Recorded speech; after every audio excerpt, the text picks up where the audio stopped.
Good morning, good afternoon, good evening, and good night, wherever you are around the world, and welcome to another episode of Endurance Chat. My name is Michael Zalavari, and today we are wrapping up the 2022 24 hours of Le Mans. It's taken us a little while to get all our ducks in a row, but our ducks are now in a row, and before they can make their way to Monza, we need to look back at what was the grand return of fans to Le Mans, of the Le Mans date back in the middle of June, of all the beautiful things we love about this classic event. And joining me today to go through everything that happened is Oliver Troilvis. Oliver, great to have you back.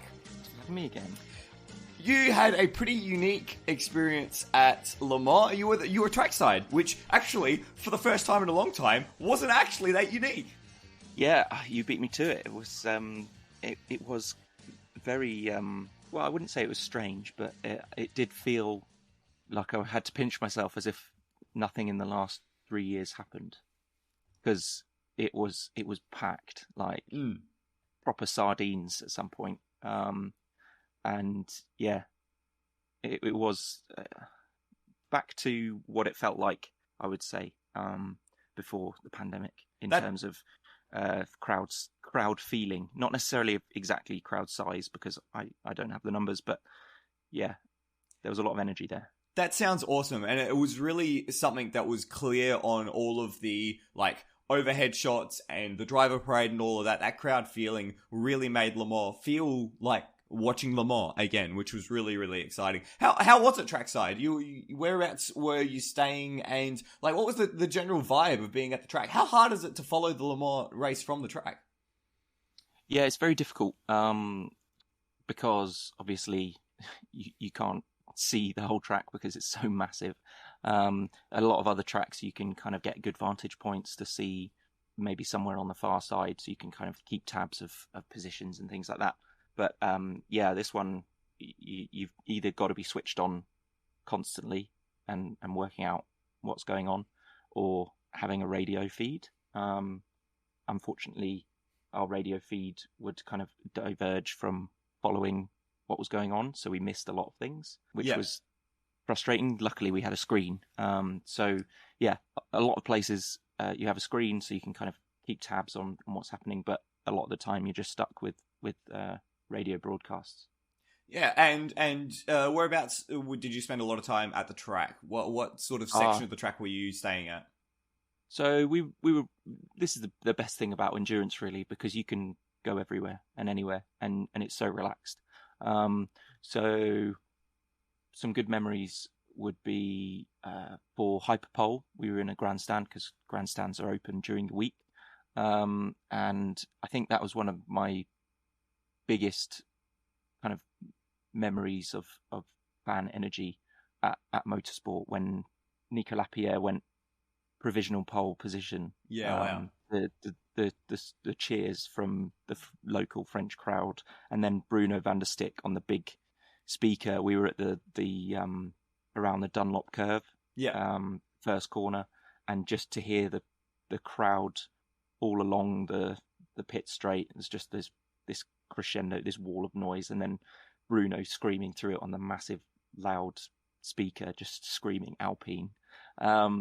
Yeah, it was amazing. And that's the kind of energy similar to when Lotterer broke down from the lead, leaving Jackie Chan LMP2, inheriting the lead, and it was kind of that same mad feeling of energy. That's awesome.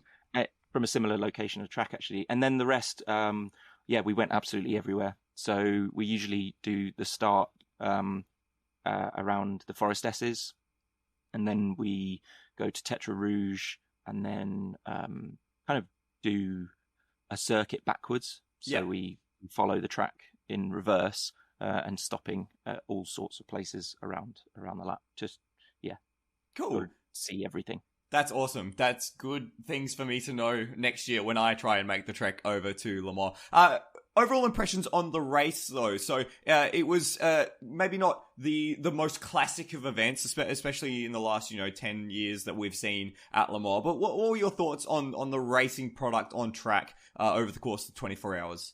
Yeah, it's kind of back to its original test of endurance. especially with the high temperatures. Okay. Luckily, it was the week before the heat wave, not during the heat wave, because then we would have had some crazy attritional race, I believe, similar to the aforementioned 2017 race, yeah. LMP2, yeah, exactly, because everyone was breaking down from the heat. In that respect, it could have been worse with the heat, but it still was really hot. So just quickly, what does really hot for you mean? Because that might mean something different to me. Well, we're in Europe, so really hot is like over 30. That sounds like a beautiful day. Yeah, but it's a lot of UV load, and it's quite humid as well. Yeah, okay. The humidity would absolutely kill me. I guess because you're like in between a bunch of forests at Le Mans, aren't you?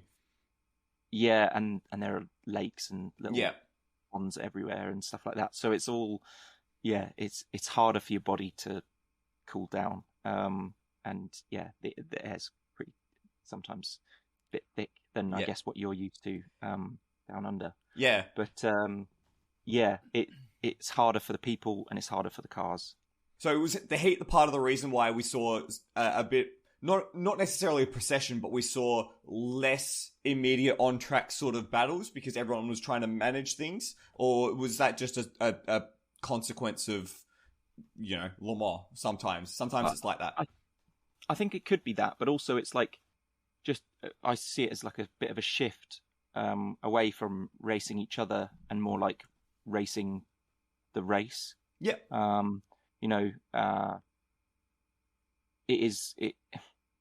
It's like you do your individual race first, and then if you happen to fight against someone else, then that's the cherry on top. Yeah. For each competitor. So it was feeling like a test of endurance individually first. Now a lot of people don't sign up for that, and they want to watch the cars racing like a sprint race. Maybe if we had a cooler race, there would be more opportunities for that. Following behind another car, you might be able to follow for longer, kind of thing. Yeah. In a cooler ambient race, but yeah, it did feel like a kind of individual time trial for a lot of it, especially for the pro classes, and especially Hypercar. Yeah, okay. So let's tackle Hypercar first. So Toyota took a fairly comfortable win in the end with the number 8 car, Buemi, Hartley, and Hirakawa. That's actually Sebastian Buemi's, I think, 5th Le Mans win, 4th Le Mans win, 5th Le Mans win, around there. Hartley's got now 3 as well, and they took it ended up being 2-minute win, and I think part of that was them just kind of backing off to let the other car finish on the lead lap, ahead of the Glickenhaus. Again, ahead of the sister car, and then the Glickenhaus finished 5 laps down. So it was only minor problems for Toyota. That's 5 wins now that Toyota have. That's 5 wins. That puts them ahead of Ford. That puts them ahead of a few other big name manufacturers that I can't think right now. But that's a incredible streak of victories. In saying that though, how are we going to look at this race for Toyota in 6 months to 12 months to 24 months time? Yeah, it's an interesting question in terms of they do deserve it in the way that they have been metronomically, not necessarily perfect, but they're taking care of all the details, let's say. Yeah.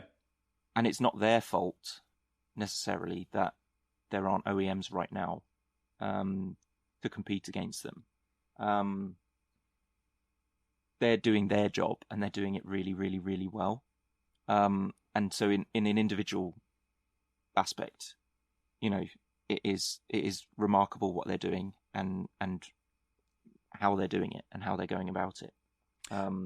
And the fact that they've, had a clear gap not only to their closest competition in the Glickenhaus, but also the Alpine as well. And that's not something that has gone away with, the changes in how the WEC is doing balanced performance in the the Hypercar class, and how it's been working with success ballast and different processes over the last few years.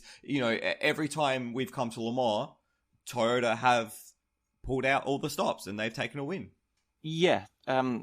When you take apart when you look at the cars individually, regardless of balance of performance or success handicaps or equivalence of technology, with the cards that they've been dealt, they have done the best job. Now, on the other hand, if you want to debate the cards being unfair, that's a different story. But for starters, yes, they with what they have, they are just so consistent with their lap times, just ticking away again and again, reliably passing traffic. We didn't have a repeat of Sebring with a close pass that was too close in Hypercar, causing the crash. But on the other hand, because Toyota were having to chase through bad BOP, maybe that's why they had to take that risk in traffic. Yeah. And because they had an advantage, let's say, by being the leader, they didn't have to take so many risks. So there are swings and roundabouts to everything. Yeah. But they did, a perfect job. Absolutely. And, as much as Toyota winning again isn't really a headline story, it is still a headline story. And, Ryo Hirakawa becomes another, I think it's the 5th Japanese driver to win at Le Mans. 5 years ago, when we were gearing up for the 2018 event, Toyota had never taken a victory at Le Mans. There'd only been one Japanese manufacturer that had ever taken a victory at Le Mans. They had been close so many times. So it's a very different sort of story now. And I hope people don't lose sight of their achievements because of the landscape in which they're doing them in. And we'll talk a bit more about this a bit later on. But the next point that I wanted to get to is Jim Glickenhaus has an overall Le Mans podium. And how cool is that? It's brilliant. Just seeing pictures of him and his wife, Cameron, walking to the podium down the pit lane hand in hand is like, that's the stuff of dreams kind of thing, You get like emotional thinking of it because that's this person's dream their whole life, and then they've just gone and done it, It's just amazing. How cool is that? And something that shouldn't be lost in this is that in their 2 entries at Le Mans, over 2 cars for 2 years, they have a 100% finishing rate, and they have taken 4th and 5th and 3rd and 4th. Some manufacturers don't have that finishing record. They've run almost faultlessly at Le Mans, and they got rewarded this year by being the next best car after the literal biggest manufacturer of cars in the world, ? Maybe not literally the biggest, but you kind of get the point that I'm trying to make here.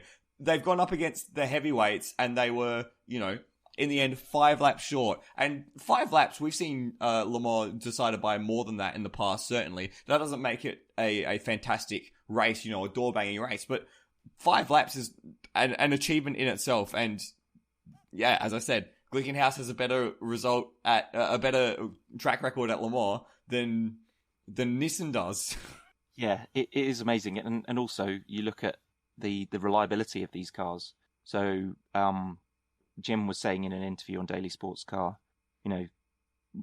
before last year's race, people were joking about their prospects and how they would last 2 hours, 3 hours, and kind of taking bets on when they would retire rather than, if they would get both cars to the finish.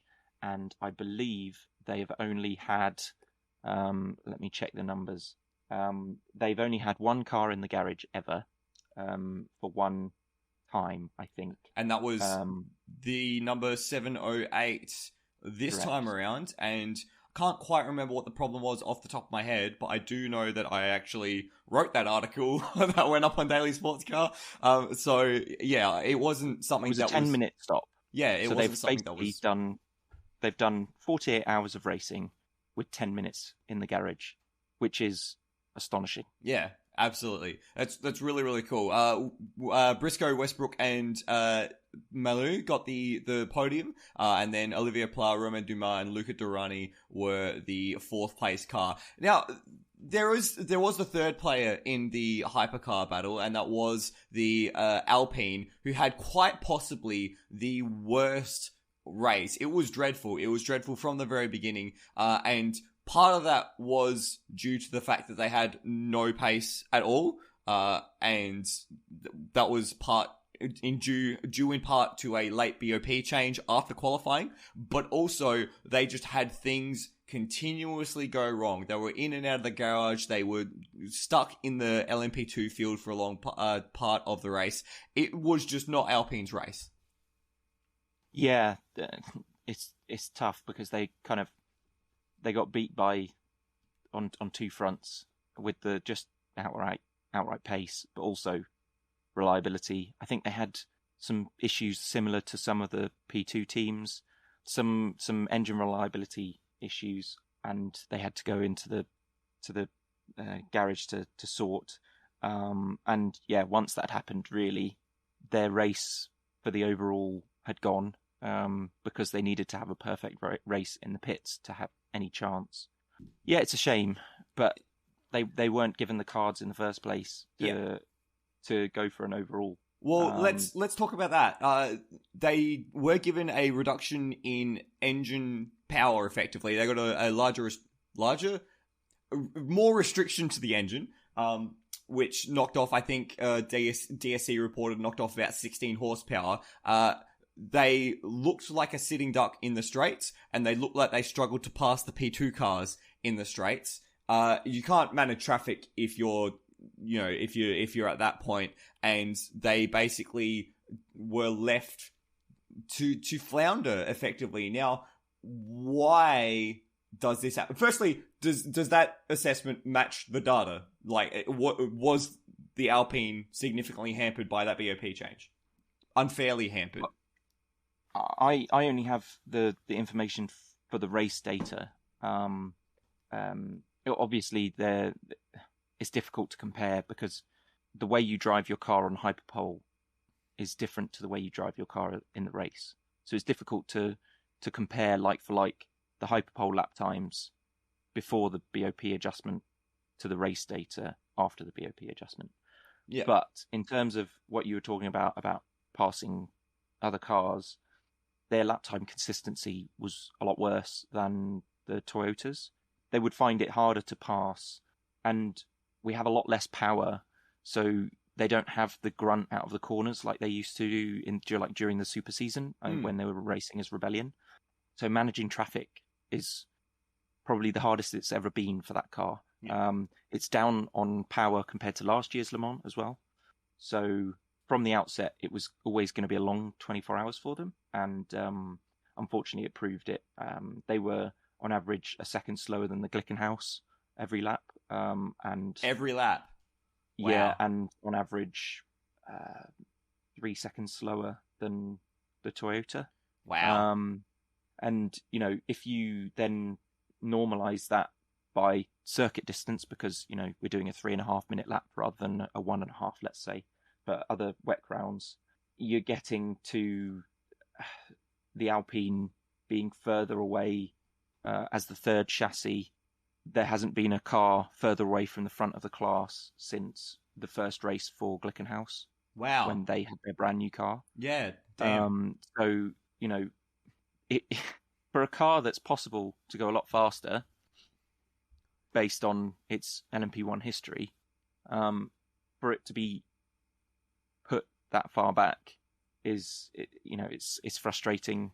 I don't know how to describe it really. So first question I have for you then, would you describe it as unfair? Well, that's difficult. I would say yes. Okay. It's tough because you open like such a kettle of fish. Yeah, absolutely. Just briefly, yes or no, was Alpine's BOP change after qualifying unfair? I'd say yes, because partly also they have an inherent disadvantage in the pit lane. Yeah, okay. So I think it was perfectly acceptable for Alpine to be faster. Okay, I know that you have the data to back that up, but and still an interesting take. The second question I have is, why was that change made if it was that unfair? If you're saying that there has not been a car that has been further away from the leading chassis in prototype WEC racing since Glickenhaus's first event ever, then why was that change made? Well, apparently there were grumbles from Toyota based on certain sector times, and how the Alpine was faster during some sectors or micro sectors or whatever you want to call it.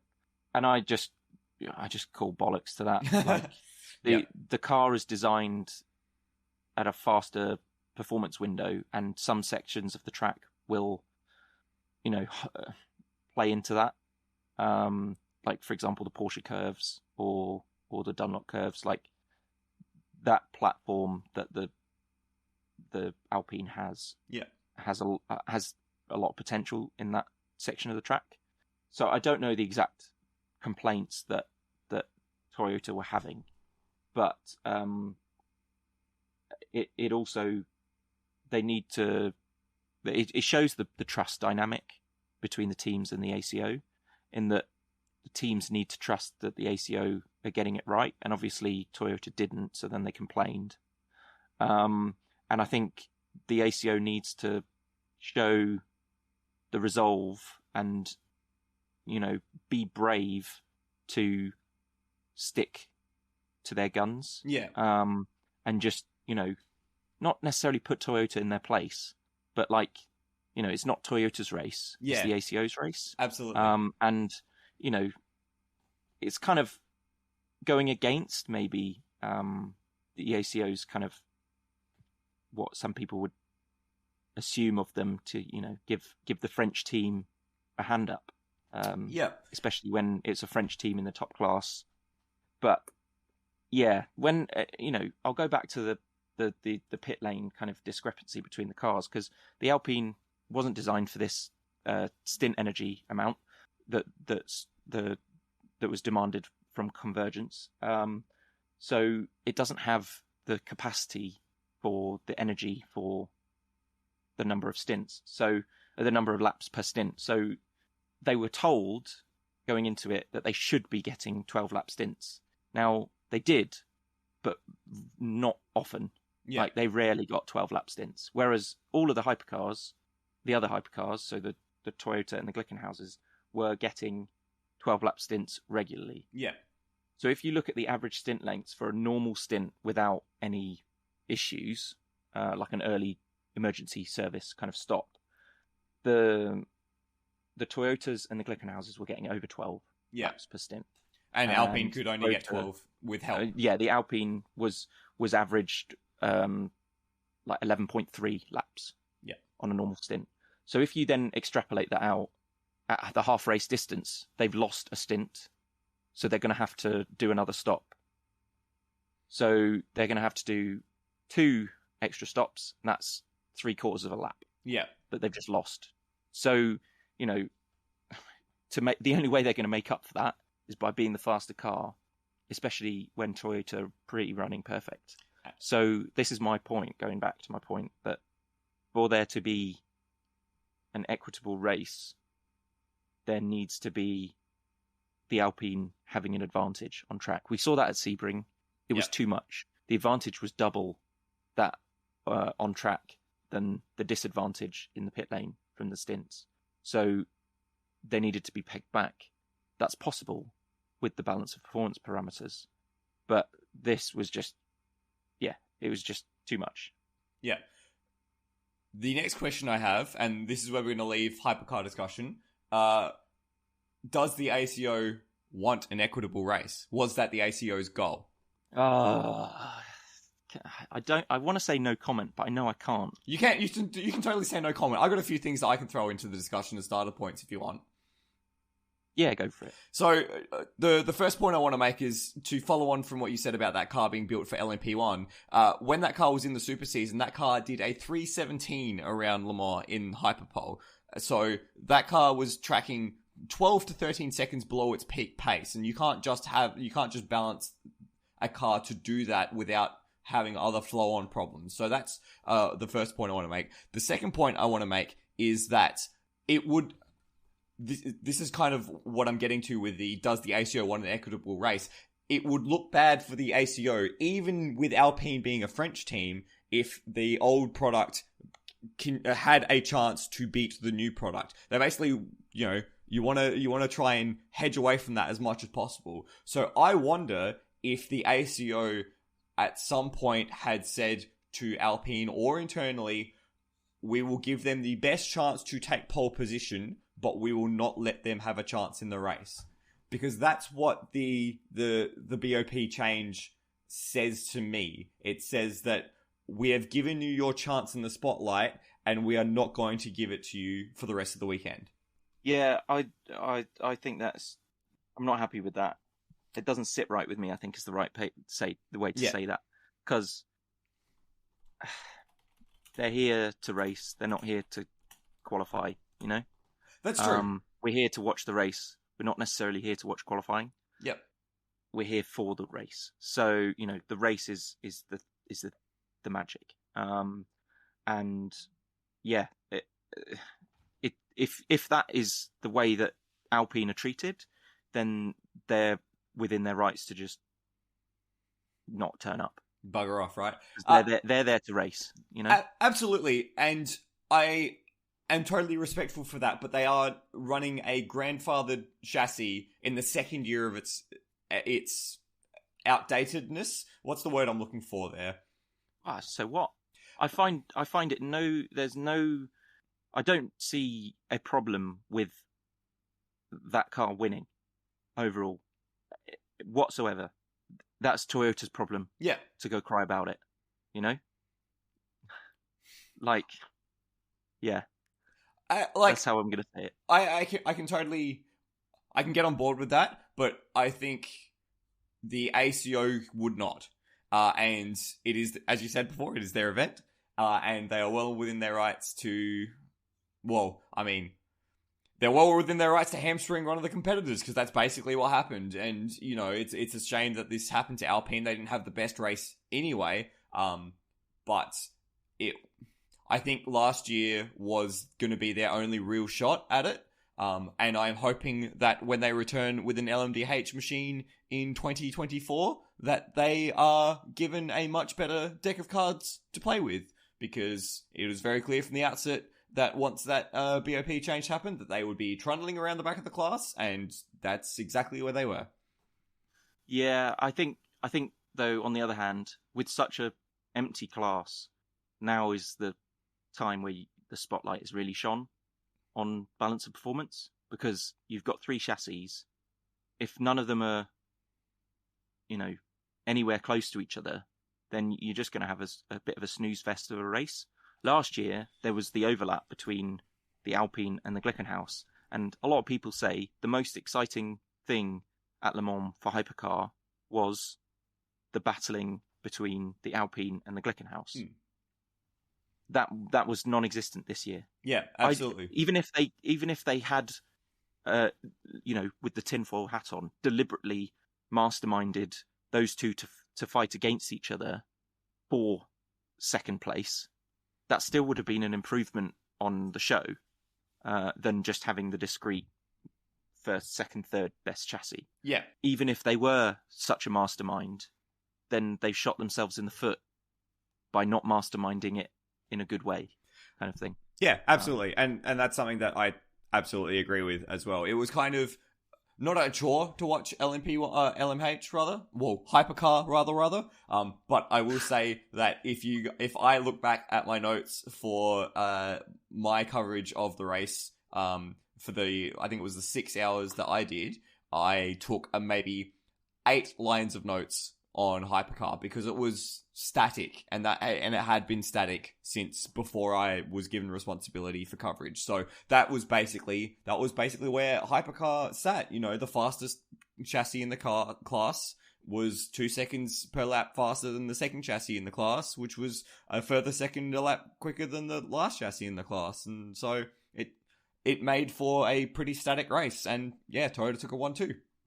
The only thing, kind of, this is the super nerdy angle to it. Like, one of the few redeeming qualities of it was just looking at when the slow zones were coming in and out, because then you could track between the two Toyotas. Like, okay, one of them had to go through the slow zone one more time, so then they lost 5 seconds or something. Yeah. And that was kind of the only redeeming quality of it.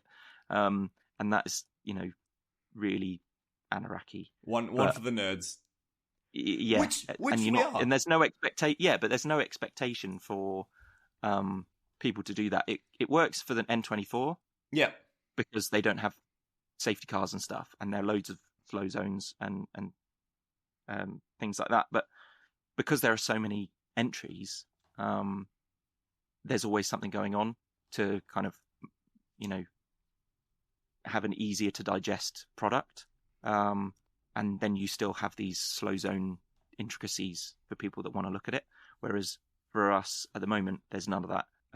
It will come in when we have a more GT3-like top class with variety and density, but we're still having to wait.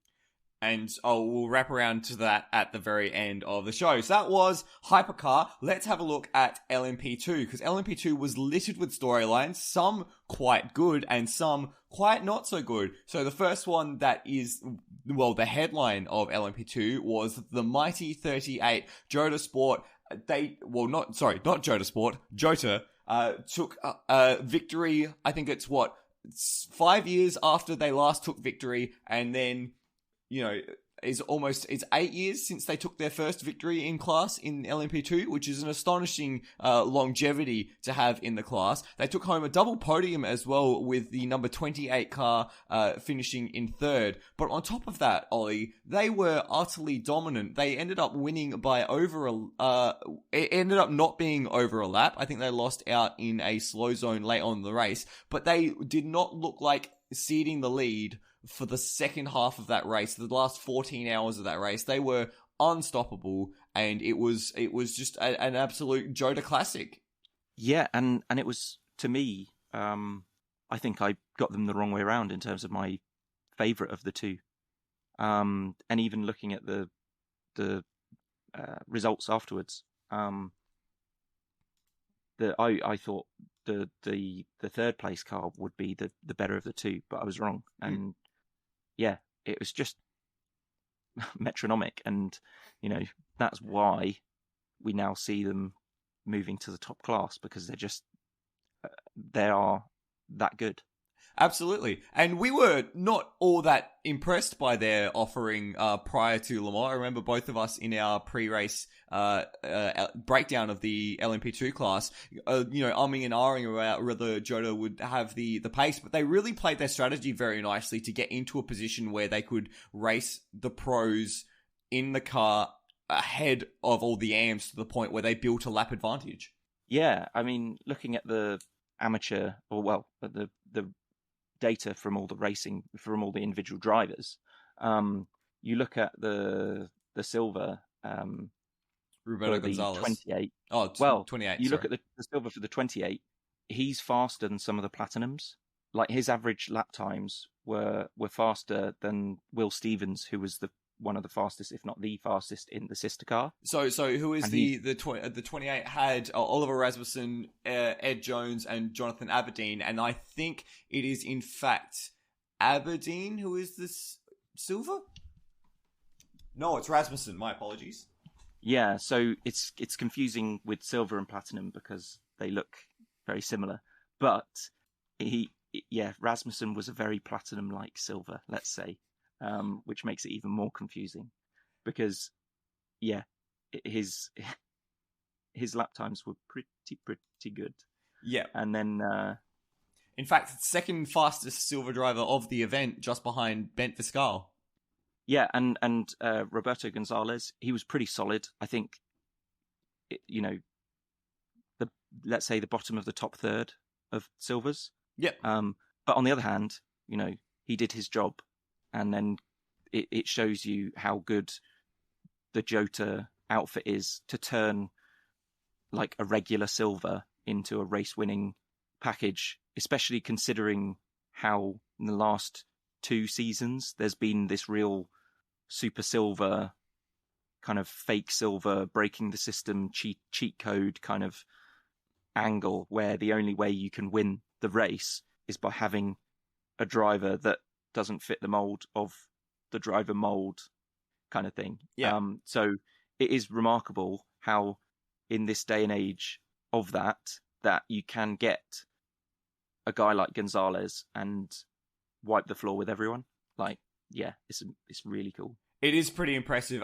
So we're just Ollie's just posted in our live chat the B pillar analysis of the fastest race laps and the fastest 50% of all of the LMP2 drivers, and 2 things really stick out to me. The first one is that if you look at the very top of that list, it is Nick de Vries ahead of Antonio Felix da Costa. So not only does the number 38 have almost the fastest driver in the event, but just as a sidebar, Nick de Vries wasn't even planning to race that car until who was it? Simodomo was removed from the number 13 TDS Racing by Valiante car ahead of the event. So the fact that he just jumped in and gone literally the fastest LMP2 driver over 50% of the laps, that's just wild. So that's the first point.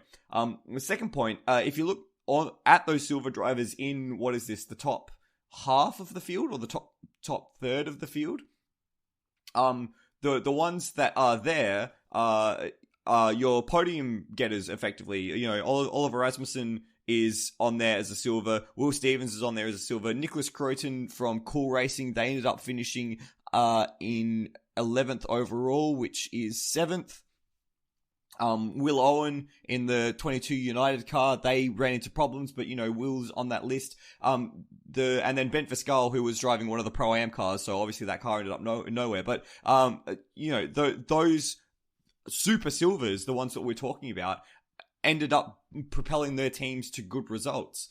So it's just very interesting to me that, you know, there are some teams who are still managing to do good work with like an actual silver, like as I was saying, or Roberto Gonzalez. And even for a long time as well, the Panis Racing team of Julian Canal as the silver in that car, they were in the mix in that top 10 battle as well.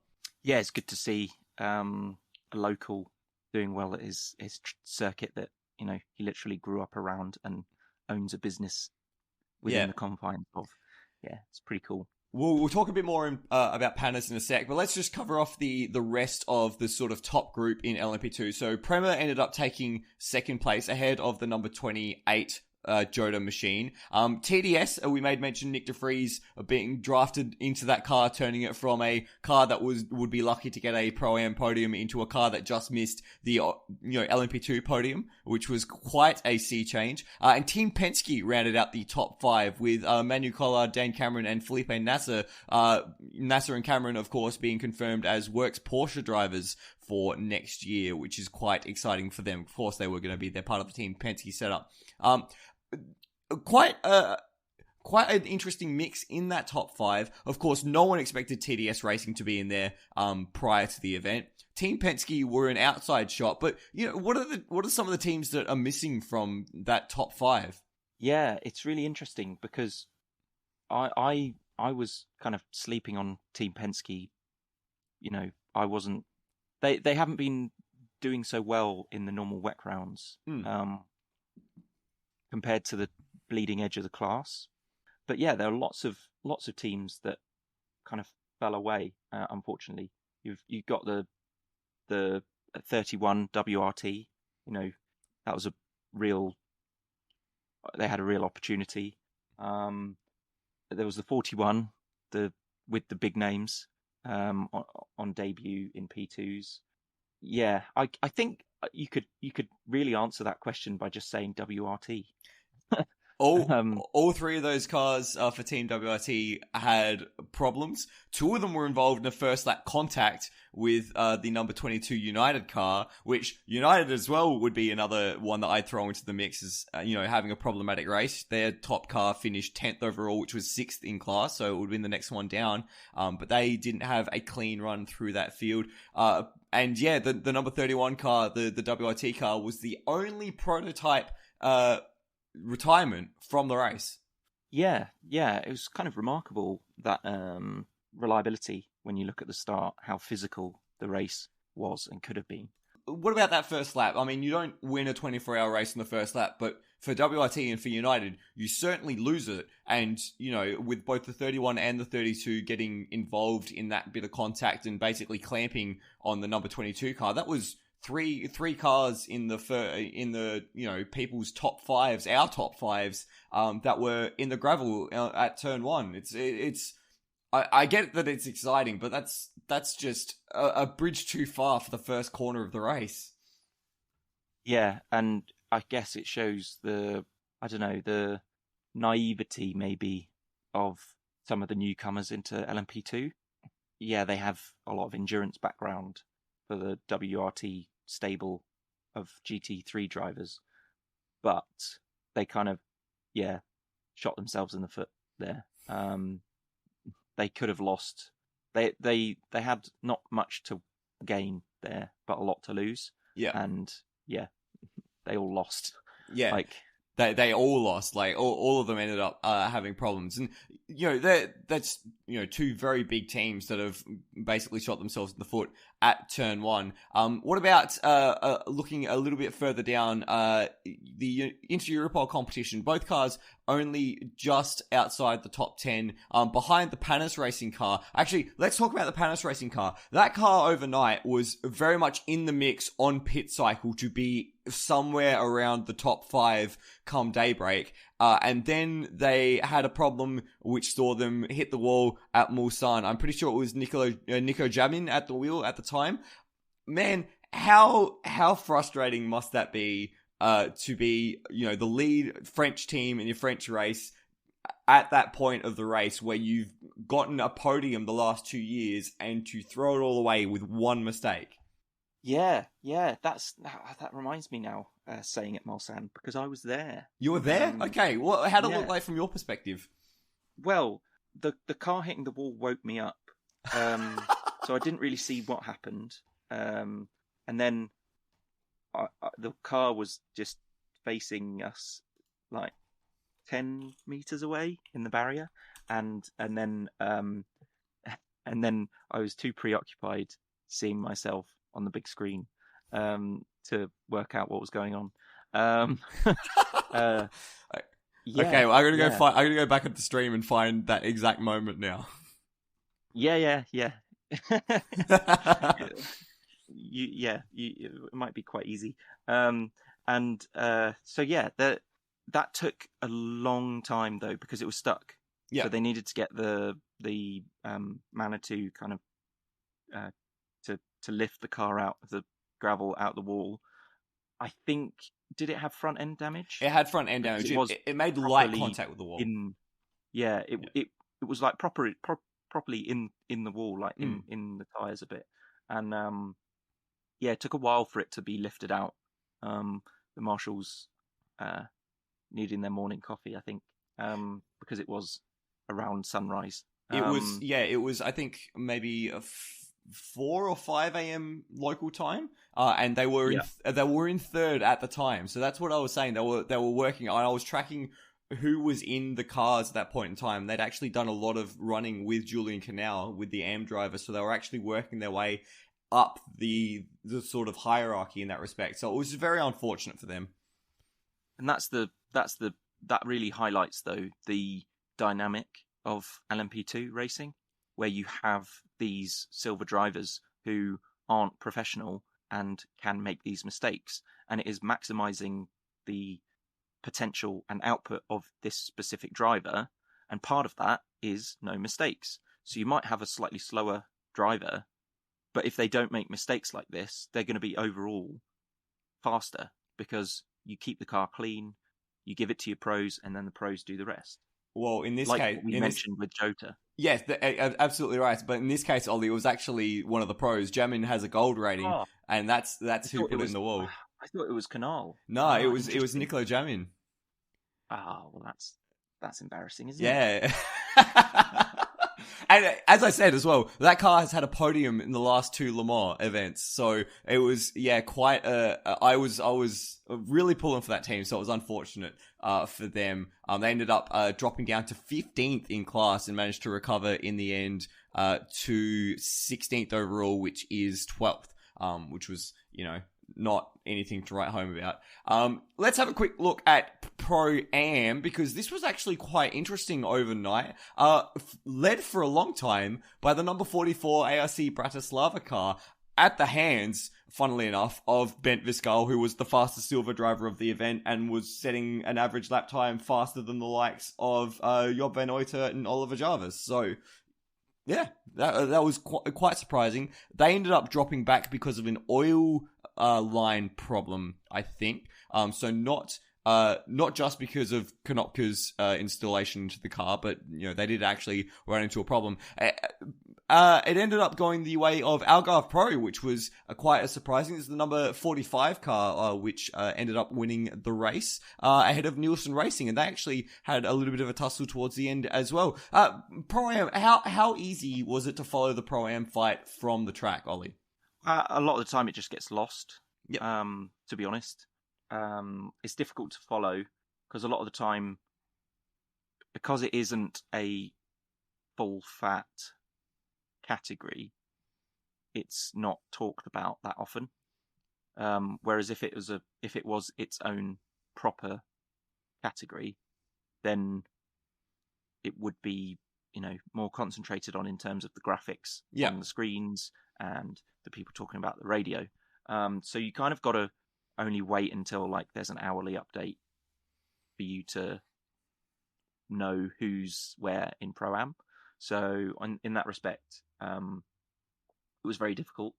And you got to remember, that's that livery, that's that Pro-Am one. Yeah. The number boards, they're all blue, they're all the same. So I would say it's very difficult. And I did find watching on stream it a lot easier when I was watching a WEC round on a stream. It was much easier, and it was a better product, the P2 Pro-Am, whereas trackside is just kind of lost. Fair enough. I'm not surprised to hear that was your experience, because I've just got the spotter's guide in front of me, and the only difference between the Pro and the Pro-Am cars, the LMP2 and the Pro-Am cars, from what I can see, is a white undercard sticker. Yeah, so it's not even something that's obvious. It's kind of not even stuck on there in a clear way. Part of this is also highlighting how good the leader light system is. Yep. So if they had their own subcategory with their own number board color, let's say they use, I was going to say use purple from P3, but then you have purple in ELMS. But any color, maybe use the GTE-Pro colors next season, and then use the leader light system, so that then the teams have something to show for it in terms of, hey, we're in first place. And also for the fans trackside, it might make it a bit easier. Yeah, absolutely. Quick note just on the number 45 APR car. That is technically a class victory for an Australian, so happy days. James Allen in that car with Rene Binder and Steve Thomas, I think that is. Yes, Stephen Thomas as an American driver. So American driver got a class victory as well. So good on for them. But it could have been so much more for APR with the 47 car, the Sophia car, which was very much mooted throughout the weekend. Sophia Flörsch, John Falb, and I think that's Jack Aitken in that car as well. Yeah. They were delayed by 20 minutes at the beginning of the race due to a brand new part failing on the start effectively, and only finished 2 laps behind the sister car. So that is a Le Mans class victory for that car, the 47 car, that has gone begging on the first lap of the race. Ollie, how do you cope with that? How do you cope with knowing you've lost the race on the first lap? Well, it's tough because you've got I don't know, you've still got something to fight for, and you've got something to prove. I think they showed that, and it was a remarkable recovery drive, and showing what could have been. They would have been punching high with their result without that start problem in P2 overall, let alone P2 Pro-Am. With that result, if you take away that long pit stop at the start and the breakdown, yeah, it sucks. But there's nothing you can do about it other than just keep driving and pushing on. Yeah, and that team will be pushing on and driving this weekend at Monza for the ELMS, and so we'll talk a little bit about that at the end. But we'll move on from the LMP2 class now, and we'll talk about GTE-Pro, and we can't talk about GTE-Pro without starting with Corvette. Their race at Le Mans was possibly one of the worst events that brand has ever seen at Le Mans. You had the number 64 car, which was involved in that awful incident in the morning while battling for the lead, and you had the number 63 car, which had a race akin to being thrown around in a tumble dryer with just the amount of problems that car had, and that car had just retired. They just announced the retirement of that car when the accident happened for the 64. So bad times all around in the Corvette racing garage. At the track, Ollie, when Sims got moved into the wall on the Mulsanne straight, what was the reaction? I'm trying to think where I was for that. Can't remember where I was. Sunday midday-ish? Yeah, I must have been at the start-finish line then, waiting for the finish. We did have a screen, actually, and yeah, there was kind of a big gasp at the replay because, any crash on those long straights is going to be a big one, even if it is a little touch.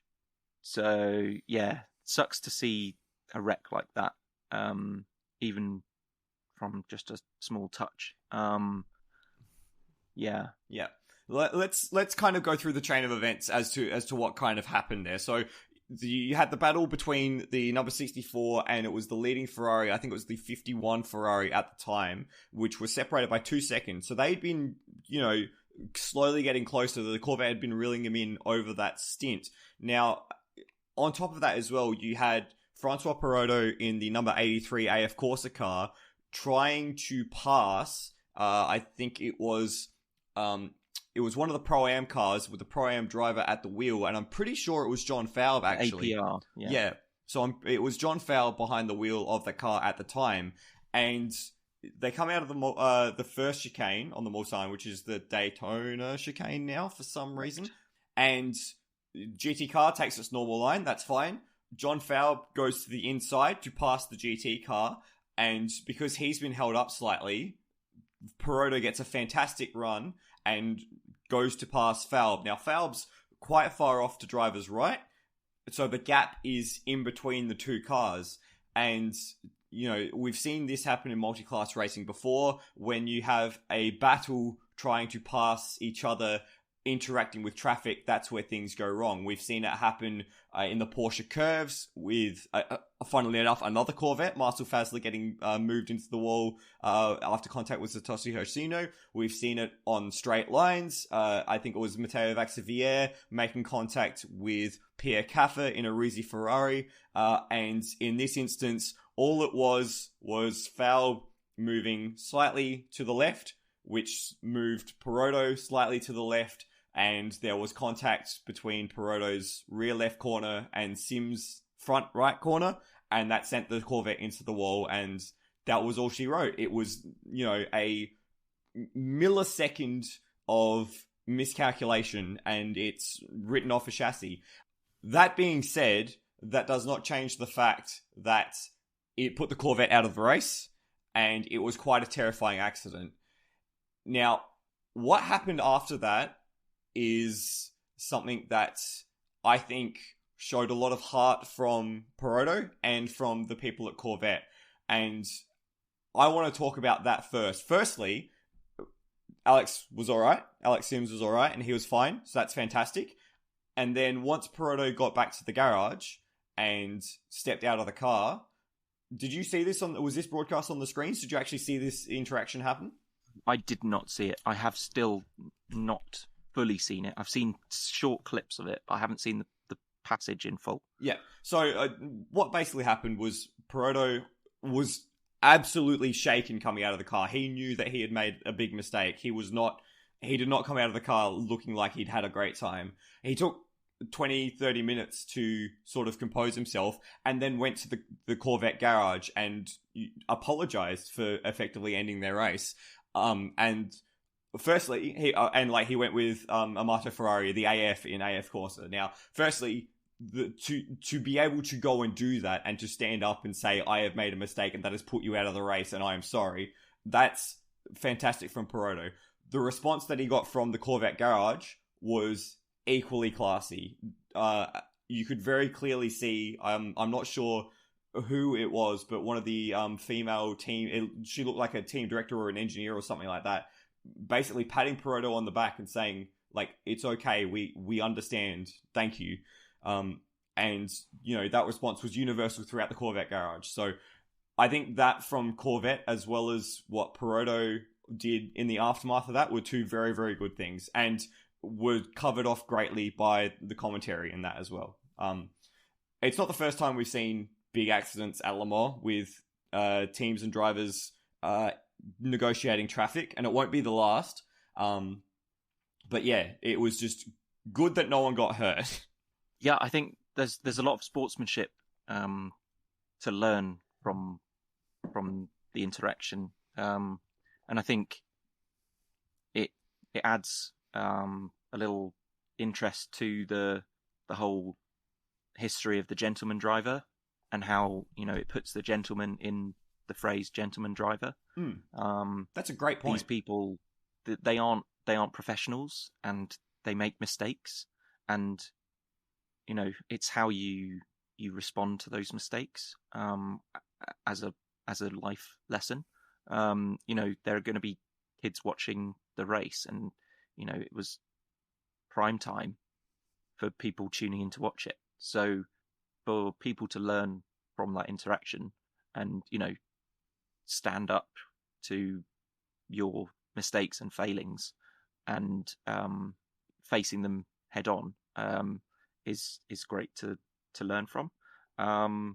Yeah, I think Perotto is a great guy. Like, he wouldn't want that to happen on anyone. You know, there are all these bullshit conspiracy theories about how, oh my God, this was AF Corsa, you know, sabotaging their rivals in GTE-Pro, using their P2, you know, get over yourselves. Absolutely. If you actually think that, like, it's all fun, well, not necessarily fun, but like all part of a meme, I guess. But when you actually believe that, it's like, nah.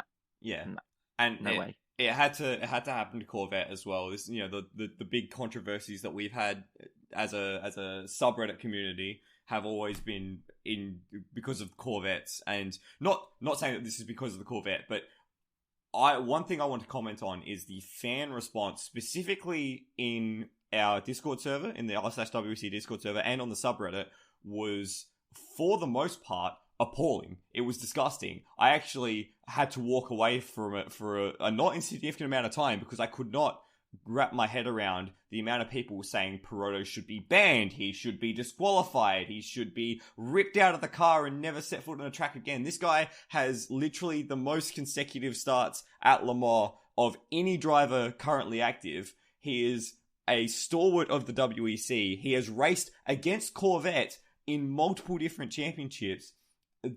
There is no way that he can undo that one mistake, but to write off an entire career because of one small incident, and that's what it was. It was a small incident. It's the fine margins between between motor racing. This is what happens in traffic. And as I said, we don't love to see it, but it is just a multi-class incident. That's all it is. And there's nothing malicious about that. There's nothing effectively wrong about that, truth be told. Like, we've seen pro drivers do the same things and put other cars out of the race plenty of times. It was just one of those things. And I was quite disappointed with the response that certain people were parroting after that incident.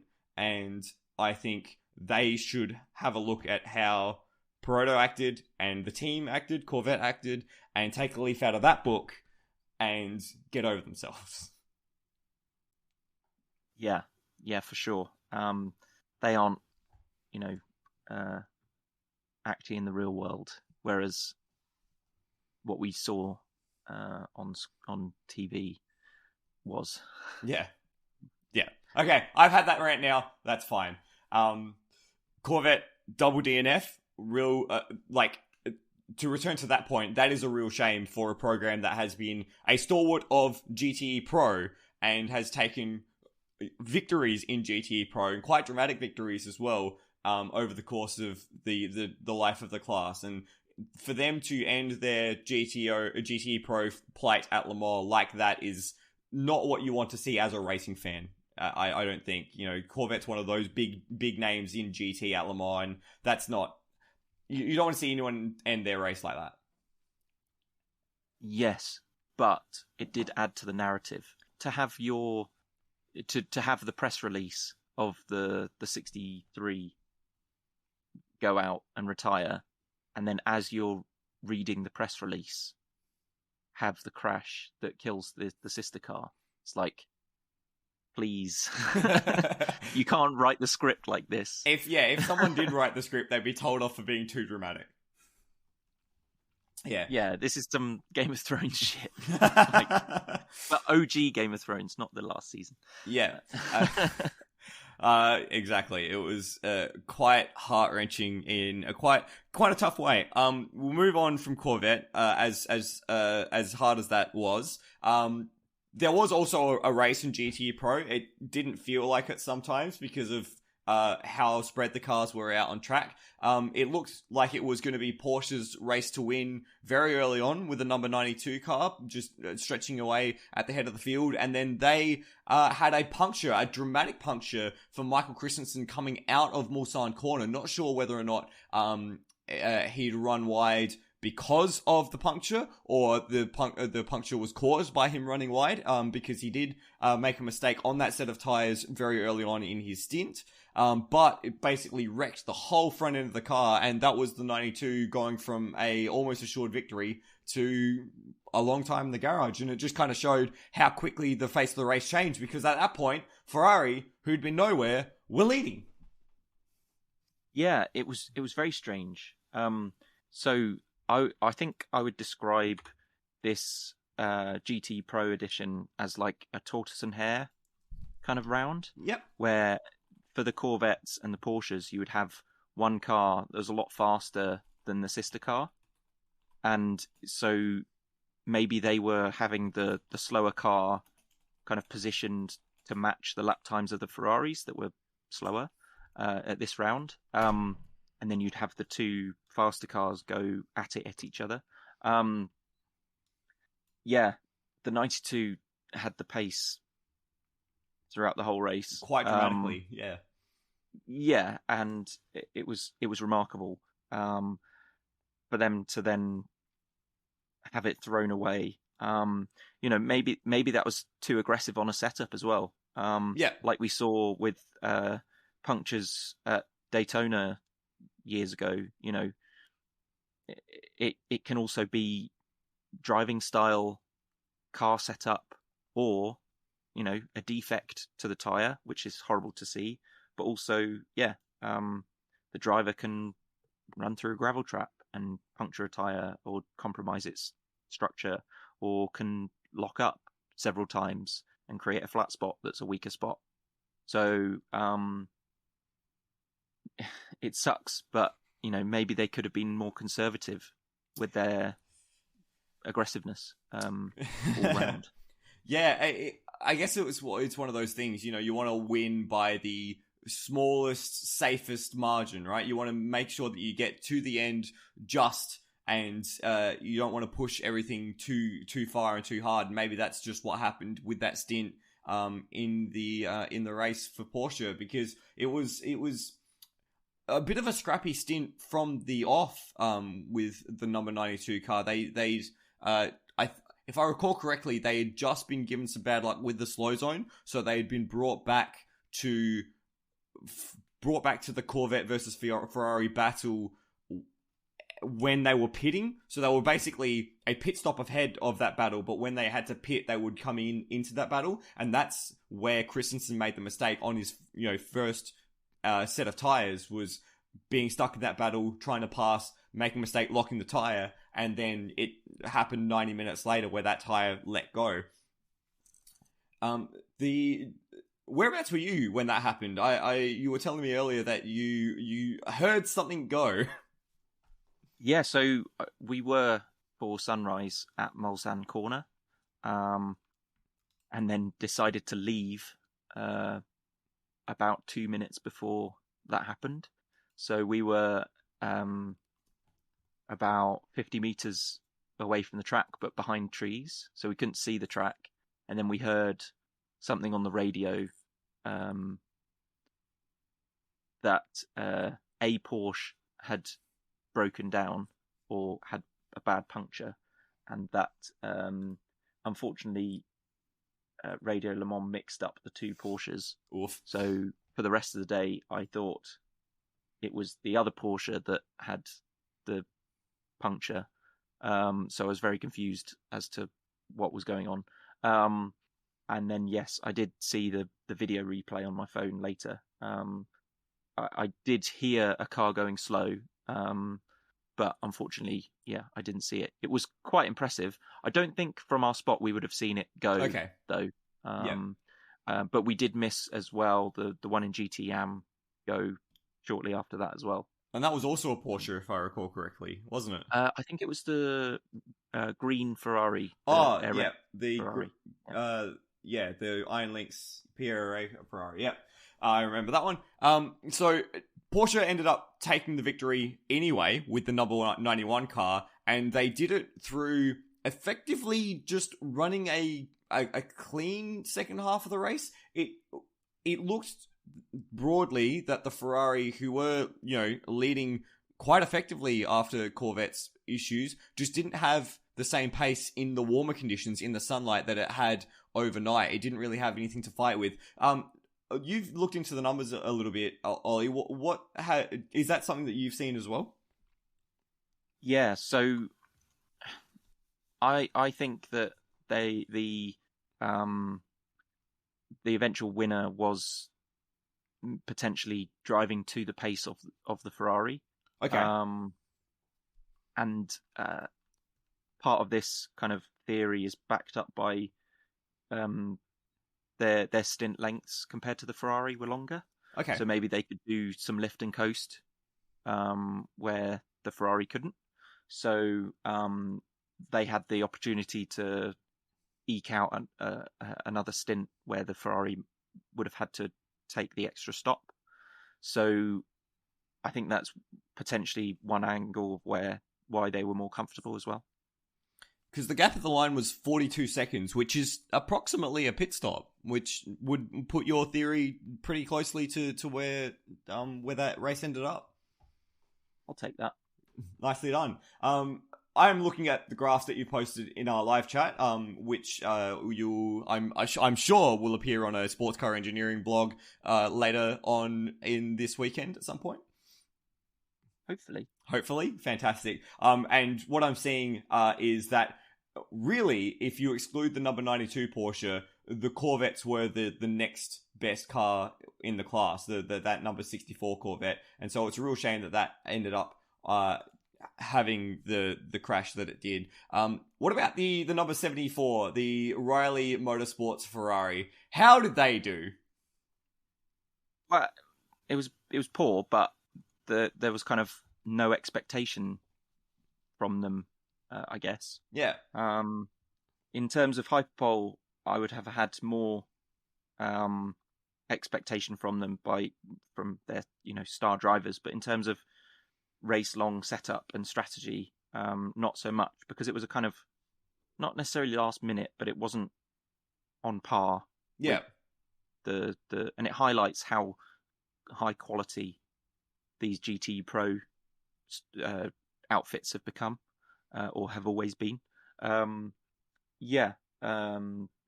stint lengths were poor, on average a lap shorter stint length than everyone else, whilst also being slower out on track. So they're losing on both fronts.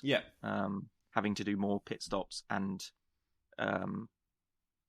slower lap times. So it's just they just weren't there really. Yeah, and that's fair enough. They ended up with a 5th place in class, which, I mean, it's still a top 5 in class. I read something interesting from Van Gisbergen's perspective by Australian journalist. He basically said that he was so concerned with hurting the tyres when he got into the car that he actually underdrove for the first 2 stints. And when he actually came in, got out the car, and they looked at the tyres, you're like, you can push these like 4 or 5, tenths of a second per lap harder, and they'll be fine. And he actually felt a lot more comfortable with that second stint. And that car, it wasn't showing outright pace, but it wasn't.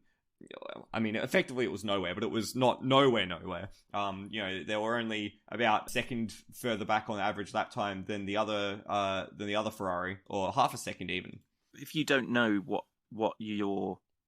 how your car drives and how your tyres perform, and you're using your first stints as a test session, it really shows you're not really there to win on pace.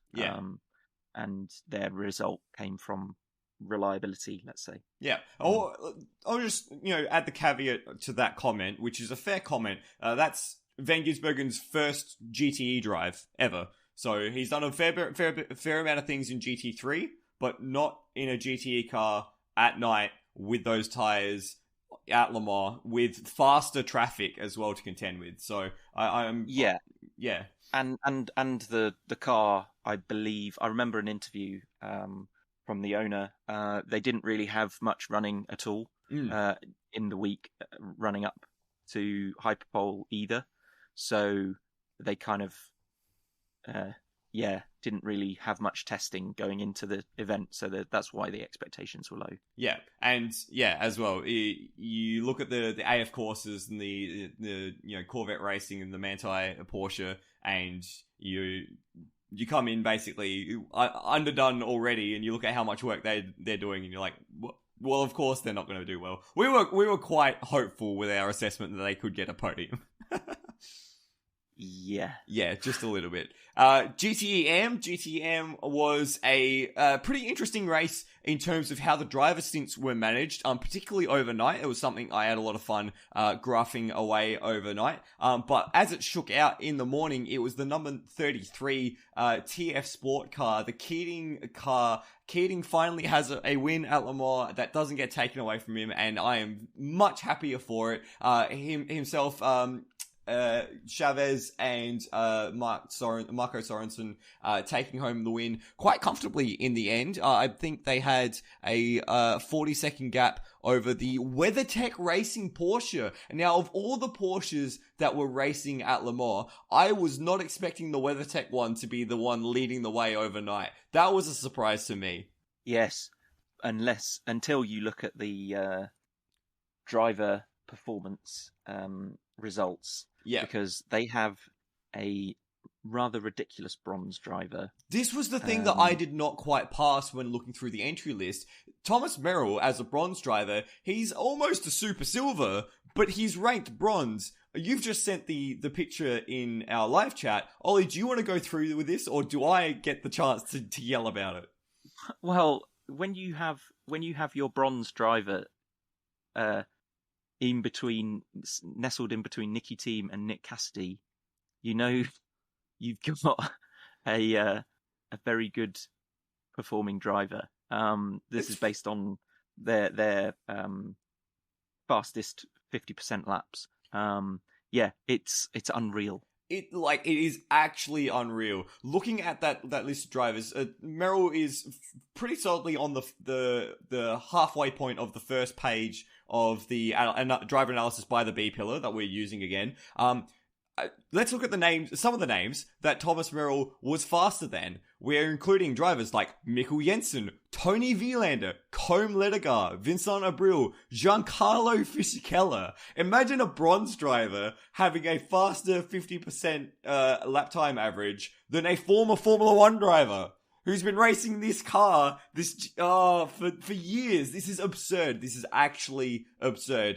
He was the fastest driver well, not quite the fastest driver in that car, but that car must have been an absolute rocket because Anlao was the second fastest driver of the event in GTE-Am, and McNeil's not even on the list, and he was the silver. He was the weak link, which we knew it was going to be, but he was the weak link. I was not expecting that from Thomas Merrill. Well, and also Cooper, he was halfway down the list of bronzes with their lap times. So basically, he did his minimum lap times and then just got out of the car and watched Merrill do the rest. To be honest, it is kind of absurd to me that you can have a bronze that's quick, and like the next highest bronze is Ben Keating, who did quite well and was faster than guys like Renger van der Zande and Matteo Cressoni and Rahel Frey. Not a guy, but you get the idea. Just behind Matt Griffin, but that's still like, what's the lap time difference? In that, so what Merrill's average lap time is a 3:54.8, and Ben Keating, who, let's remind everyone again because I love saying it, Ben Keating won GTE-Am in class, had a 3:56.5, so that's 1.3 seconds per lap that Merrill was faster than every other bronze. That's messed up. I don't know who's officiating driver ratings in the States, but that's messed up. Well, it's an FIA thing. And, it shows, highlights how you can find someone who slips through the net. And, it also shows how valuable that is, because Cooper was the worst silver, but they countered that by having by far the best bronze. Yeah. And the discrepancies in the bronze kind of stable between the best bronze and the worst bronze is absolutely huge. Yeah. So the better bronze you can find, the more likelihood of being the better team overall. They found, I was going to say the silver bullet, but it's the bronze bullet. It's just ludicrous. It's ludicrous. Yeah, it's crazy. Let's look at a few of the other stories while we've got this data in front of us. Third place was Paul Dall'Anna in the number 98 car. Very, very happy for PDL to finally get a podium. Does this mean now that the Dall'Anna Le Mans curse is over? Are we going to see that PDL consistently get good results at Le Mans now instead of always having something go wrong? Hopefully. I mean, he's still looking for the win. This is true. Forever. So, it's not going to... it's going to scratch the itch, but it's not going to go away. He's still going to... that's given him a taste, but he's probably going to want more. I want more for him. I want PDL to win Le Mans because... Of course I do. He's the best dude. If you ever get the chance to meet and have a chat with Paul Dall'Anna, absolutely take your chance because he will just talk your ear off about racing. Yeah, he seems like one of the nicest kind of people in the paddock. So you feel good when he has success. Absolutely. And the next point that I wanted to bring up is that broadly the Porsches were the quicker cars. And the Ferraris were nowhere. Once again, the top placed Ferrari was in GTE-Am.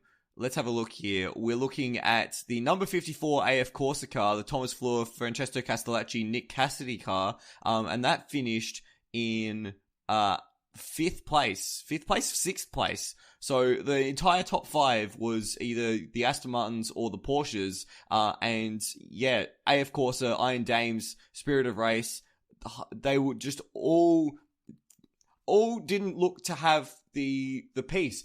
Iron Lynx in particular, they had 4 cars arrive at Le Mans. They did not have an enjoyable Le Mans in any of the 4 cars, truth be told. Yeah, it was really strange. And it was kind of at the start of the race thinking, hang on a minute, what's going on? Because it was just this massive train of Porsches at the start. And then added to that, who was it? It was Hinknell in the Proton. Yep. Yeah. And it seemed like he had pushed too hard on those tyres because he went straight to the front and then subsequently fell straight back as fast as he went to the front. But there was just a wave of Porsches behind to overtake him. And yeah, it was remarkable. I can't remember the strategy of the Aston Martins in terms of starting their fastest drivers or not. I think team started the 98, and I can't remember if the D station car had its normal. The D station car definitely started with Fuji. I passed that while watching. So yeah. They came up through the field. Yeah. So they did their normal strategy, but yeah, it was kind of sad for the Ferraris. They didn't have the pace, and it would have been interesting for them to be slightly faster, have more potential, because there were just so many of them, and to bring such a block of cars into the fight would have been really impressive. But yeah, unfortunately, it wasn't to be. Now, I have a question that's going to make you scratch your head and get really annoyed at me. Was that a BOP issue, or is that a team and driver talent issue? Because something that we did touch on in our GTE preview prior to the event, when I was talking with Chris and Chris, was that it didn't look like any of the Ferrari teams were scary. Like, not in the same way that the Keating, the TF Sport car was, or that the number 77 was, or as it happened to be, the number 79 was. It just kind of looked like there was a missing link in each of the Ferrari teams. So is it that, or is it the BOP that hamstrung the Ferraris in their 12 car swarm? Well, I don't think it has to be like a seesaw, one or the other. I think it can be a combination of both. Ferrari have been very vocal with their issues of the new fuel that was introduced for this season. So it's a 100% renewable biofuel made from waste from the wine industry, and it has a lower calorific value. So it's a completely different fuel, basically, to what they're used to. And it appears that it has affected the Ferrari engine more so than the other marques. So they have been kind of chasing the issue and fixing it. But yeah, they should know,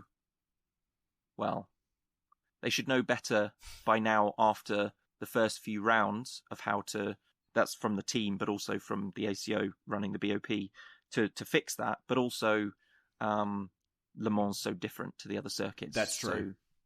So, huge amount of on throttle time. Yeah, exactly. So a small change of engine performance can have a big change in results. So it's a difficult juggling act. As for the top drivers, you've kind of got a lot more strength and depth of youth from the Porsche stable coming through, and for Ferrari, it's maybe more the old guard kind of thing. Yeah. So you kind of have youth coming through before becoming GTE-Pro kind of style for Porsche, whereas for Ferrari you've got the ex-GTE-Pro guys falling back. Yeah. The likes so maybe of that's Tony Vilander and those sort of guys. Exactly. So that's the kind of schematic thing at a high level that you've highlighted well. And it is interesting for what's going to happen, though, next season without GTE-Pro, because then you have these drivers that are in GTE-Pro. Maybe they go to GTE-Am, or maybe they go to Hypercar, and it's not necessarily a relegation to go into GTE-Pro because it's still really competitive, but also it's GTE-Pro needs potentially from Ferrari, as you highlighted, some of these GTE-Pro drivers to come in, and then Ferrari using maybe their single-seater stable strength and depth for their hypercar. We'll just have to wait and see what happens there. Yeah, that is a very interesting time in the Ferrari stable at the moment. I do just want to point out, before we talk more broadly about a few discussion points about the event, the fastest Ferrari driver across the race was Nick Cassidy. His average lap time was slower than Thomas Merrill for the top 50% of lap times. So that kind of gives you an idea of where they were. In fact, the top, 2, 4, 6, 8, 10, 11 drivers, according to the B-pillar analysis that we've been talking about, were drivers in Porsches. So it's also curious how Ferrari got hyperpole. Yeah. I did not pass that to begin with. Oh, well, I mean, Vincent Abril and Mikkel Jensen, I could see Mikkel Jensen getting hyperpole. Was quite a surprise. I think as well, a lot of the teams that we would have expected to be in a hyperpole were not there because of the red flag brought out by Fassbender, who was, according to this list here, the slowest driver of the event. So, rip.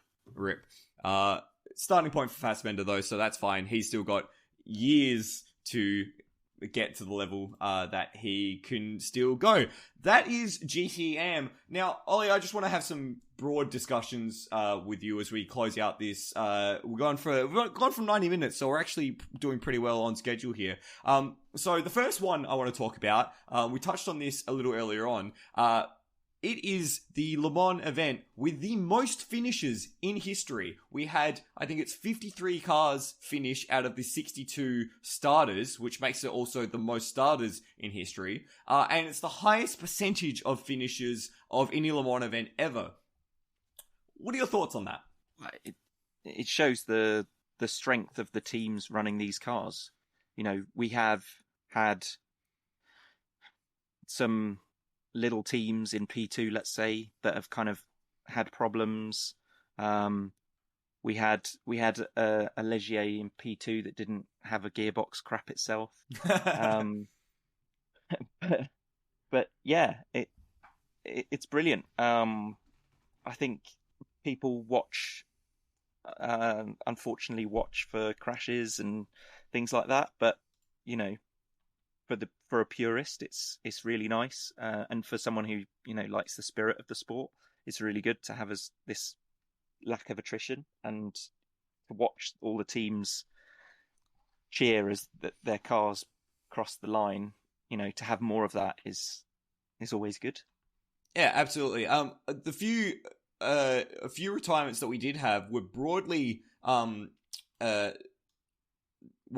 kind of all over the place, but because there were so few, it's hard to get a real sort of trend. There was the Team Project 1 number 46 car and the number 56 car were both retirements. One of them had a crash at the Daytona chicane. Quite a scary moment in the end. I think that was for Ollie Milroy at the wheel of that car at the time. But the other car was the first retirement in the race. The D station Aston Martin had chassis damage after hitting the wall. The number 71 Spirit of Race car had its engine. The number 59 had its engine with Alex West behind the wheel. The Corvettes we've touched on. The 31 had that crash at Indianapolis. And Iron Lynx, the number 60 car, had a crash at Keating. And that were the only retirements. You know, you look at that list and you see, 3 cars that retired because of mechanical problems? And that's ridiculous, isn't it? It kind of goes to show, you know, how solid the P2s are, how solid the GTEs are, and just, the strength of the teams to be able to repair the issues that they've had. Even, you know, some of them were unrepairable, but every car that got back to the pits, it felt like was back out on track a few laps later. Yeah, and then it also brings it back around to what we said at the start with, you know, what could have been if it was held a week later. If we would have had a lot more attrition, having the ambient temperatures 10, 15 degrees higher. What could have been? It would have been interesting. It would have been quite interesting. We have seen the trend now of Hypercar with, I think it's a 100% finish rate, which is kind of scary. When was the last time that a top class at Le Mans had anywhere close to a 100% finish rate for an event, let alone for 2 events in a row? Yeah, that's a really good question, actually. Casting my mind back to Le Mans with privateers, lots of things go wrong. Yeah, that might be one for the stats boffins who can do a little bit of history for us. Bodes, I'm not going to say it bodes well, but it bodes interestingly for what's going to happen in the class in the future with the introduction of so many new entries, particularly for next year. So we'll see where that one ends up. An interesting thing to think about. A question for you, Ollie. Was the race boring? No, it never is. I agree with magical. That. It is. There is something about Le Mans that makes it magic. That was a criticism that I did see amongst the Discord server and on Twitter and on the comments thread, that it felt a bit boring, that people weren't signing up for the, you know, endurance events that we were, you know, eventually dealt with. How did you put it earlier? The I can't remember what you said earlier, but you put it really nicely. I can't remember either. Okay. It was that good. It was that good. People running their own endurance time trial. That was it. Yeah. So it felt like people weren't signing up for that, unfortunately. But I want to ask you a second question. Does it matter? Well, in some ways, yes, and in some ways, no. We have a lot more activation potential with the brands committing.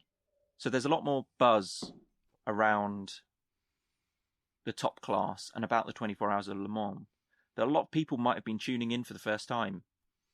And with potentially a misguided expectation to see these brands and then realise they're not here yet, especially Peugeot. Yeah. Because they're missing out just.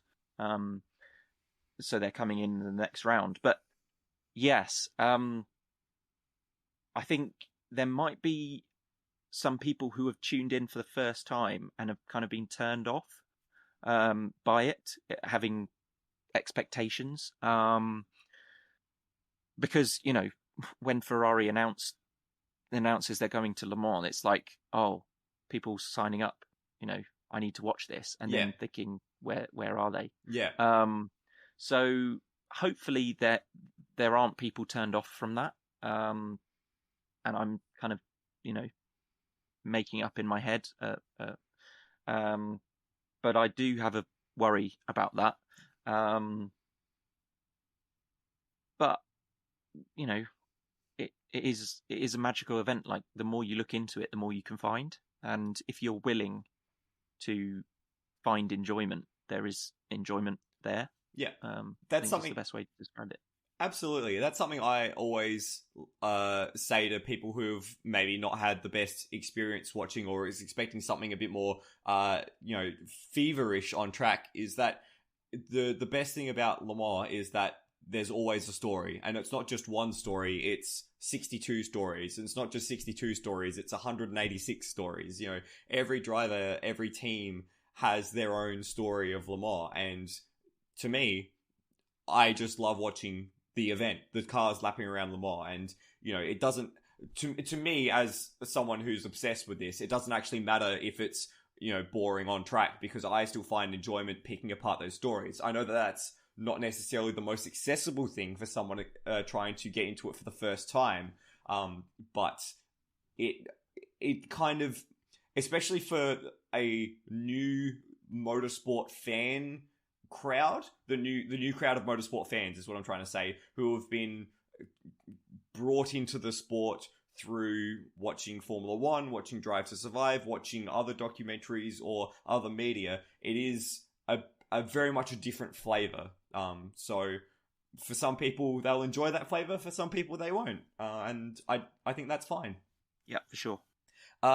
Discussion that I put off from earlier, but I want to briefly touch on now. The Toyota years. How will we look back on the Toyota years of dominance? They've won 5 races in a row now. That's a longer streak than Ferrari. That's a longer streak than Ford. That's getting close to the streaks of the likes of Audi. I think Audi won 7 in a row or something along those lines. So that they've won Le Mans 5 times. That's huge. But how are we going to look back at this period of time? 2018 to 2022, you could make an argument that the top class was at its weakest that we've seen since the early 90s. Does that matter? Yes and no. Like, if you want it to matter, you can argue that it does matter. And if you want to argue that it doesn't matter and just get over it, then and kind of, look elsewhere in the race for enjoyment, then that's acceptable as well.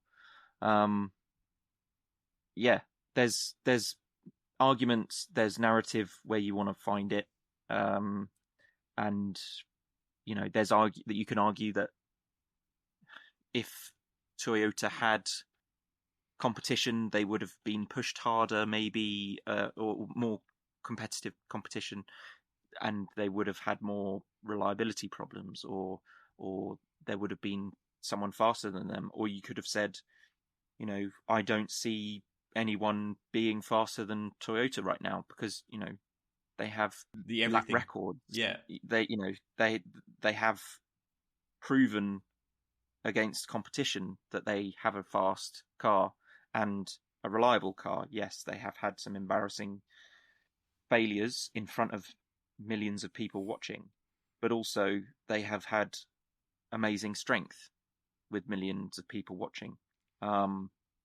So, you can convince yourself either way, and you could go forever on this topic. Absolutely. And something I do want to just focus in on is that it is not the first time a manufacturer has taken advantage of a weak or a lean period of sports car racing. You could make the same argument of Renault and of Porsche in the late 70s and early 80s prior to Group C. You could even make the same argument of Porsche in the first 4 or 5 years of Group C. Broadly speaking, there wasn't any actual competition to the Porsche 962, partly because the 956 at that point was such a good car, but also partly because everyone wanted a 956. So the other manufacturers, the other, Group C stalwarts or competitors, Lancia and I think it wasn't until Jaguar that they started to be like an actual competitor, because the other manufacturers couldn't get a foot in. You could say the same thing about Audi and Audi's dominant years in the early 2000s in all the way up to Peugeot.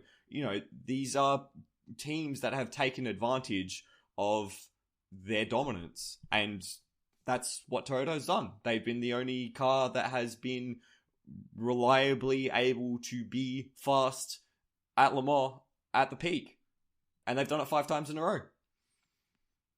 Yeah, it's not their fault that other people haven't turned up, basically. A question to asterisk all of this. Had they won in 2016, would we be having this conversation? Yes, because there are always naysayers. Fair enough. Fair enough. I would be very interested to have lived in a timeline wherein the 2016 24 Hours of Le Mans was won by Toyota, and to just see how that would change the face of sports cars, because I think it would have had some fascinating run-on effects. And I think had they actually won, as opposed to won in everything but crossing the line first, they would have A, much less naysayers, and B, it would have sort of legitimized this period of dominance a bit more. Yeah, I think that's fair to say.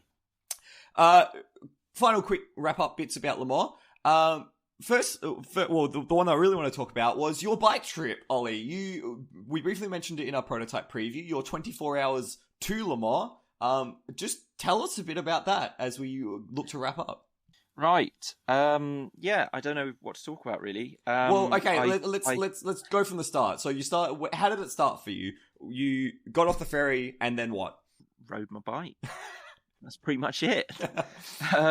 So yeah, I started at Calais. I got the ferry. Originally, I wanted the Eurotunnel. And if I did the Eurotunnel, then I probably would have been able to do it from the start line across the channel, which would have been extra difficult.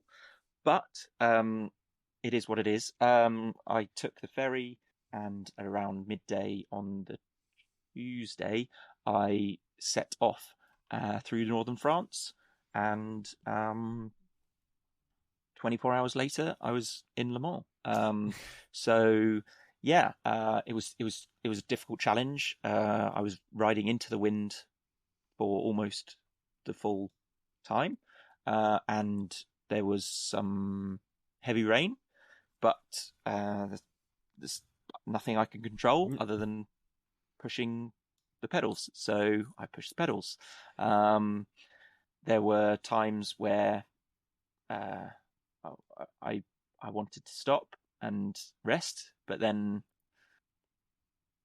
the clock was looming, and also, you're 3 a.m. You want to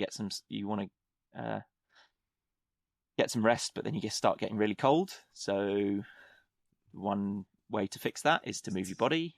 I can either do like star jumps, jumping jacks, or I can ride my bike, and riding my bike gets me closer to the goal. So just keep riding.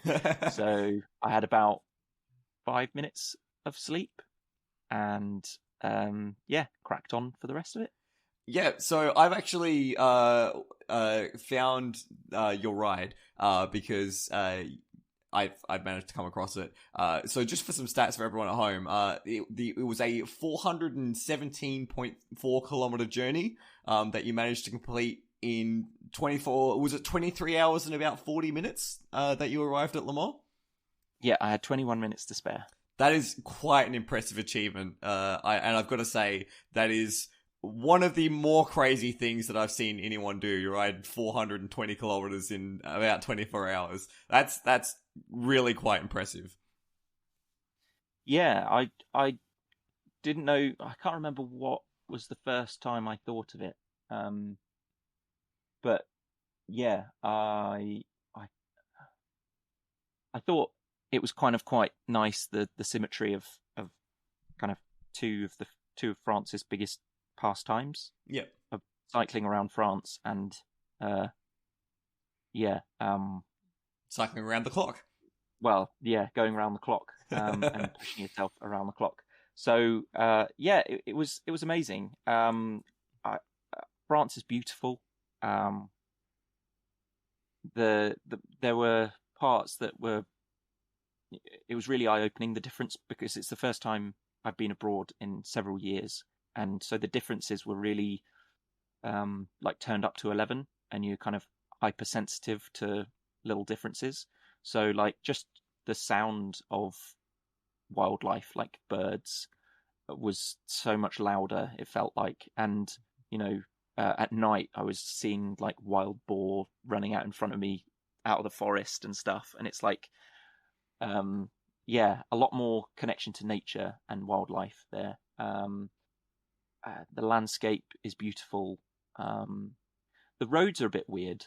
They're lovely and smooth, but the giveaway stuff in France doesn't make sense. But I digress. They do how they do it, and managed to raise a few pennies to support someone who couldn't get there. So for me, it's the first time going back, and we shouldn't forget about the people who still can't travel, because like I said at the start, it felt like nothing had ever happened, but that's in a selfish way, because we can't forget about the people who are still struggling and affected by shielding, staying at home, taking precautions, things like that. And to just expand on that point, you were raising a little bit of money for Marshall and Chabrol Pruitt, and of course with Chabrol's much documented cancer treatment. So you did a very good job at promoting that. How much money did you end up raising at the end, if you want to say? Well, it was only like $300, but so some people, especially with the cost of living going up, that's a nice amount of money. And that's just a nice cause as well. And so I'm very impressed that you were able to do that. How did that make the rest of the Le Mans experience for you, though? What was it like that Wednesday? Tell me what that Wednesday was like. Well, I'll tell you about the Tuesday. The Wednesday night. So it was weird. You kind of lose track of what day it is. I stopped in the city centre and then went straight to the track and was in pre-practice 1 in the track.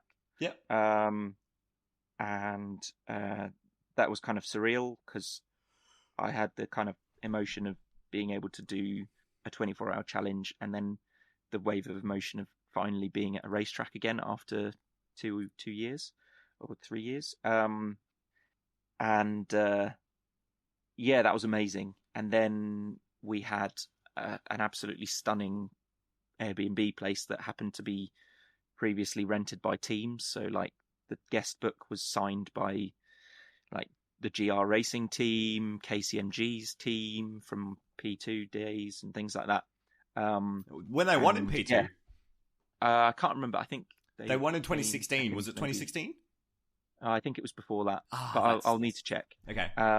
And then, had a nap between the practice session, the day practice session, and then the evening night session. And then, it felt like I'd been hit by a truck after like 2 hours sleep. And then, do it again, stay up till midnight for practice, go to Indianapolis, Arnage, and then, job's a good one. Well done. That's awesome. That's incredible. And I hope the trip back was a little less hard on the body. Oh, plush, relaxing, beautiful. Okay, we'll leave Le Mans there for another year, and it's gonna come around again very, very soon, and it's gonna be quite something next year. But we also got another WEC race very, very soon. In fact, about a week away, we're going to be back on track with the WEC at Monza, as part of the Monza double weekend double header. So at the moment, it's European Le Mans series. They're just about to go, as at the time of recording, I think they're doing free practice 3 or just about to head to qualifying soon-ish asterisk or something. So we're not going to talk about the ELMS. We're going to leave that alone. WEC though, real interesting things happening in the WEC, mostly because for the first time since Glickenhaus's entry, we have a brand new car in the Hypercar class. Peugeot are making their debut. The first time we're going to see the 9X8 on track in competition. This is going to be one of the bigger moments for the 2022 season. Yes, and I think people hopefully are going to be, the new fans are going to be given something worth tuning in for now, more so than before potentially, because I think it's really exciting having Peugeot back, returning, and such an interesting car. Visually, we're going to have again finally two hybrid top class cars going at each other again. Wow, that is not something that we've had since 2017. And that feels weird to say. Yeah, and, it is a real sign of change as we finally start, as we've said for years, to end the transition away from LMP1 into this hypercar era. And it has been a truncated transition, hasn't it, as well, with the super season and the unsuper season, the COVID, of course, all the shipping delays that we've had around the world and supply shortages and all that sort of stuff. It is, beginning to finally look somewhat normal. And I think race cars at Monza is a great way to make it feel normal. We're not seeing an increase in the hypercar entries, though, because we will be back down to one Glickenhaus. Do you think that Glickenhaus has done enough to be able to sell a car? Do you think someone is going to buy a Glickenhaus and run it in the WEC, or is that something that is not going to be happening? I think it's interesting because they're competitively priced, and the support package looks to be good from what they offer for spares and things like that.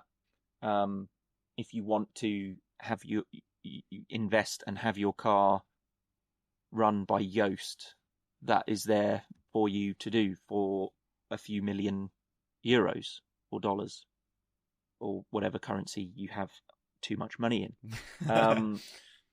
So yeah, compared to LMDH, if you have any fears of balance of performance between LMH cars and LMDH cars, there is an avenue to go there. So yes, I don't see the market of them being alone kind of as a cheap car, like you have the cheaper end potentially for LMDHs as well. Yeah, okay. As well as the boutique cars. You can't expect Ferrari to be a cheaper car because it's an Ferrari. Investment. It's going to hold its value, especially if it starts at Le Mans. But there's the, do you trust Podium, who designed the car, to have a car worth investing in versus investing in, if you have the money, into, like we say, a Ferrari, because your investment's going to go up potentially a lot more. The car that finished third is a really strong investment because it finished third. But next year, 2 years down the line, I don't think the prospects of provenance growth is gonna, So what you're basically saying is a long roundabout way of going no. Yeah, but no. Yeah, but no. Fair enough. We are losing another car from the WC entry, that is Team Penske. This has been on the cards for a while because they are concentrating on the Porsche 963, which has got drivers announced and looks very pretty, and looks very Porsche, which is very important.